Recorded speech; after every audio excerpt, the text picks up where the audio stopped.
प्रिय मित्रों नमस्कार। आज के सत्संग में एक सुंदर पद ले रहे हैं जिसमें भगवत प्रार्थना की बात कवि करते हैं।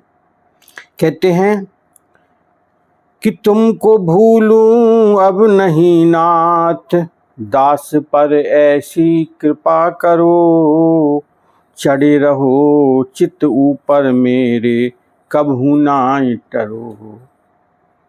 बिकल रहूं दर्शन बिन तेरे, ऐसी आग लगा दो मेरे, जिंदा रह नहीं सकूं एक पल, ऐसी लगन भरो। तुमको भूलूं अब नहीं नाथ, दास पर ऐसी कृपा करो। चाहूं स्वर्ग नरक में डारो, सुख चाहो तो दुख मत टारो।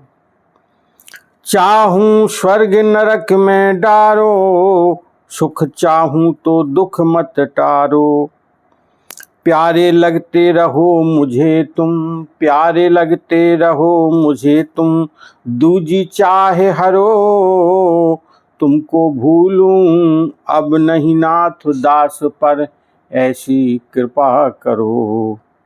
मामा कह बालक अकुलावे, ले गोदी झट हृदय लगावे। आप अनंत जन्म की माता, धीरज काहे धरो। तुमको भूलूं अब नहीं नाथ, दास पर ऐसी कृपा करो।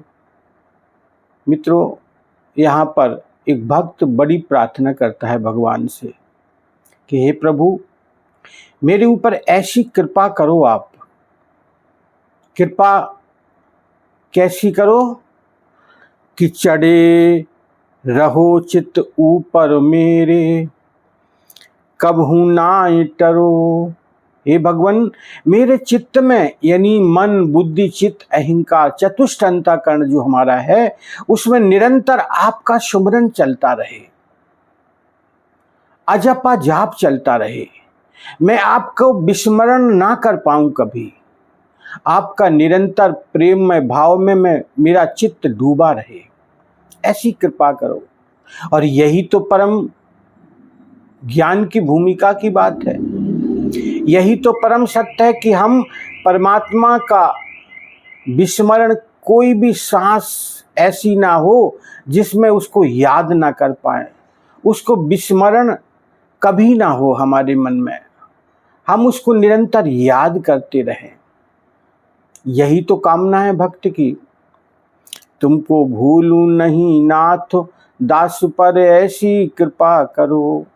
ऐसी कृपा बरसाओ भगवान कि मैं आपको कभी भूलूं नहीं, मैं आपके चिंतन में निरंतर लगा रहूं। और वो कहते हैं कि बिकल रहूं दर्शन बिन तेरे, ऐसी आग लगा दो मेरे। हे भगवान, मैं आपके दर्शन की जो मेरे अंदर कामना है वो मैं व्याकुल बना रहूं, आपको पुकारता रहूं, और मैं निरंतर आपकी तलाश में जोश से नहीं, होश पूर्वक मेरे जीवन की यात्रा चलती रहे। ऐसी आग लगा दो, ऐसे हृदय में प्रेम भाव जागृत कर दो कि मैं निरंतर आपके चिंतन में डूबा रहूं, जिंदा रह नहीं सकूं एक पल। देखो, ऐसी व्याकुलता अगर जीवन में आ जाए तो बड़ी बात है भाई, और यही तो भक्त की पुकार है। ऐसी लगन भरो, ऐसी लगन लग जाए जैसे मीरा की लगन थी। मीराबाई की लगन क्या थी? ऐसी लागी लगन, मीरा हो गई मगन। मगन, अब उसको कुछ याद नहीं रहता था, केवल गोविंद के गीत गाती थी। वह प्रेम में ऐसी डूब गई कि केवल उनके जीवन में भगवान गोविंद का ही भाव रहता था। और भक्त यहाँ पर यही बात करता है कि मुझे व्याकुलता मुझे मिले, मैं आपके लिए पुकारूं, मैं आपके प्रेम में डूबूं और निरंतर आपका चिंतन करता रहूं। हे प्रभु, ऐसी कृपा बरसाओ मेरे ऊपर। तुमको भूलूं नहीं नाथ दास पर ऐसी कृपा करो। मैं आपको विस्मरण ना कर पाऊं, कभी भूल ना पाऊं, ऐसी कृपा बरसाओ हे भगवान। चाहूं स्वर्ग नरक में डारो, सुख चाहूं तो दुख मत टारो। मुझे स्वर्ग नहीं चाहिए, नरक नहीं चाहिए, मुझे कुछ नहीं चाहिए, केवल आपके प्रेम भाव की कामना है मेरे अंदर। और अगर मेरे जीवन में जो दुख आए हैं वो मेरा बना रहे दुख, क्योंकि दुख में याद आपको स्वतः होने लग जाती, आपका विस्मरण नहीं हो पाता है। कुंती पांडवों की माता ने भी भगवान गोविंद से, भगवान श्री कृष्ण से मांगा था चलते समय कि भगवान अगर मुझे दुख बना रहे जीवन में तो आपकी याद बनी रहेगी। ये बड़ी ऊंची बात है। और जिस किसी के भी जीवन में ऐसी परिस्थिति होती है तो भगवान के साथ उसका प्रेम भाव बढ़ जाता है, वो पुकारता रहता है। वही बात यहां पर भक्त कहता है कि चाहे स्वर्ग नरक में डारो, सुख चाहूं तो दुख मत टारो। मैं अपने जीवन में यही कामना करता हूं कि मैं आपको निरंतर याद करता रहूं, प्यारे लगते रहो सदा तुम, दूजी चाहे हरो।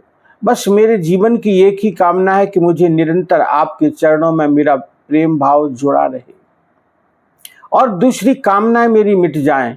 यही जीवन की भूमिका है। और भक्त यही प्रार्थना करता है भगवान से।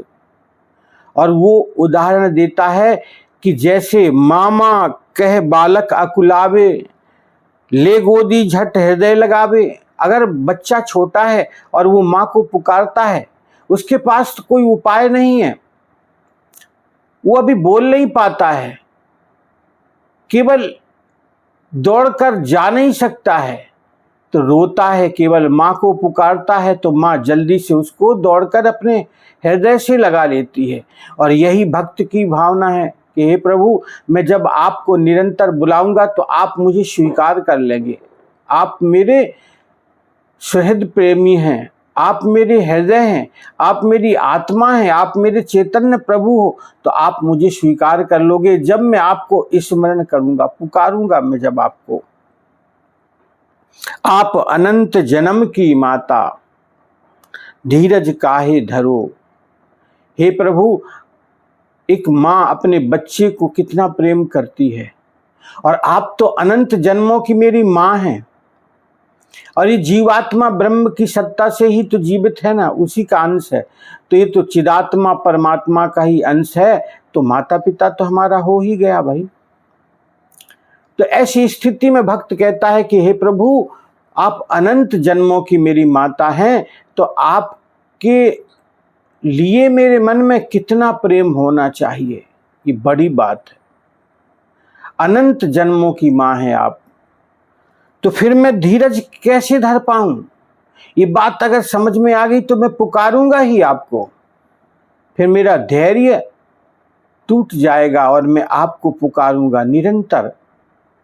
और भगवत भाव में डूबने का यही तो मूल आधार है। जीवन का परम सत्य है कि हम प्रभु के साथ अपने प्रेम को जोड़ें, हृदय से पुकार निकलने लग जाती है और हर क्षण आनंदमय होने लग जाता है। मित्रों, यही बात हमारे जीवन में आनी चाहिए। भगवत भाव में डूबने का यही तो एक उपाय है। हरि ओम तत्सत।